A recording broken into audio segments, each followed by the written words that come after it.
ഈ വനിതാ ദിനത്തിലെ ഇഷ്ടപ്പെട്ട പ്രൊഫഷൻ കണ്ടുപിടിച്ചിട്ട് എന്നാ ചെയ്യാനാ? ഇഷ്ടപ്പെട്ട പാട്ട്, വസ്ത്രം, ആഹാരം അങ്ങനൊന്നും ഇല്ലെന്നേ. ഇനി ഇത്രയൊക്കെ പഠിച്ചാൽ മതിയില്ലേ? ഒരു ചെറിയ ജോലിയില്ലേ? പിന്നെന്തിനാ വിഷമിക്കുന്നേ? ഇനി 24 വയസ്സിൽ കെട്ടിച്ചു വിടാനുള്ളതല്ലേ? അതല്ലേ നാട്ടു നടപ്പ്. നമ്മുടെ പൂർവ്വപിതാക്കന്മാരൊക്കെ അങ്ങനെയല്ലേ ചെയ്തുകൊണ്ടിരിക്കുന്നത്? ഇല്ലില്ല, സമൂഹത്തെ വെറുപ്പിച്ചിട്ട് എനിക്കൊന്നും ചെയ്യാൻ പറ്റത്തില്ല, അത് ചെയ്താൽ മതി. സമൂഹം നമ്മളെ സംരക്ഷിച്ചോളും. ആ തൊടുപുഴയിലുള്ള ചുങ്കത്തുള്ള ഷൈനിയും മക്കളും ഇല്ലേ, അവരെ ഒരു പ്രതിസന്ധി ഘട്ടം വന്നപ്പോൾ ഉണ്ടല്ലോ, നാട്ടുകാരും വീട്ടുകാരും കുടുംബക്കാരും സ്ഥാപനങ്ങളും എല്ലാം സഹായിച്ചില്ലേ? ഇല്ലേ? അയ്യോ, ഒന്നും അറിയത്തില്ല നിങ്ങൾക്കൊന്നും അറിയത്തില്ല? കഷ്ടമായിപ്പോയി. എന്തായാലും ഇത്രയും നല്ല സ്ഥാപനങ്ങൾ, കരുണയുള്ളവരും സ്നേഹമുള്ളവരുമായിട്ടുള്ള സ്ഥാപനങ്ങളുള്ളപ്പം, ഇത്രയും നല്ല സമൂഹം ഉള്ളപ്പം നമ്മൾ എന്തിനാണ് ഭയക്കുന്നത്? നമ്മൾ ഒട്ടും ഭയക്കേണ്ട കാര്യമില്ല. അവർ നമ്മളെ സംരക്ഷിച്ചോളും.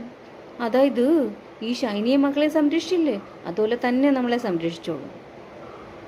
എല്ലാ വനിതകൾക്കും വനിതാ ദിന ആശംസകൾ നേരുന്നു. ഈ വനിതാ ദിനത്തിലെ ഇഷ്ടപ്പെട്ട പ്രൊഫഷൻ കണ്ടുപിടിച്ചിട്ട് എന്നാ ചെയ്യാനാ?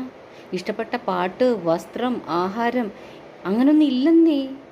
ഇനി ഇത്രയൊക്കെ പഠിച്ചാൽ മതിയില്ലേ? ഒരു ചെറിയ ജോലിയില്ലേ? പിന്നെന്തിനാ വിഷമിക്കുന്നേ? ഇനി 24 വയസ്സിൽ കെട്ടിച്ചു വിടാനുള്ളതല്ലേ? അതല്ലേ നാട്ടു നടപ്പ്. നമ്മുടെ പൂർവ്വപിതാക്കന്മാരൊക്കെ അങ്ങനെയല്ലേ ചെയ്തുകൊണ്ടിരിക്കുന്നത്? ഇല്ലില്ല, സമൂഹത്തെ വെറുപ്പിച്ചിട്ട് എനിക്കൊന്നും ചെയ്യാൻ പറ്റത്തില്ല, അത് ചെയ്താൽ മതി. സമൂഹം നമ്മളെ സംരക്ഷിച്ചോളും. ആ തൊടുപുഴയിലുള്ള ചുങ്കത്തുള്ള ഷൈനിയും മക്കളും ഇല്ലേ, അവരെ ഒരു പ്രതിസന്ധി ഘട്ടം വന്നപ്പോൾ ഉണ്ടല്ലോ, നാട്ടുകാരും വീട്ടുകാരും കുടുംബക്കാരും സ്ഥാപനങ്ങളും എല്ലാം സഹായിച്ചില്ലേ? ഇല്ലേ? അയ്യോ, ഒന്നും അറിയത്തില്ല നിങ്ങൾക്കൊന്നും അറിയത്തില്ല? കഷ്ടമായിപ്പോയി. എന്തായാലും ഇത്രയും നല്ല സ്ഥാപനങ്ങൾ, കരുണയുള്ളവരും സ്നേഹമുള്ളവരുമായിട്ടുള്ള സ്ഥാപനങ്ങളുള്ളപ്പം, ഇത്രയും നല്ല സമൂഹം ഉള്ളപ്പം നമ്മൾ എന്തിനാണ് ഭയക്കുന്നത്? നമ്മൾ ഒട്ടും ഭയക്കേണ്ട കാര്യമില്ല.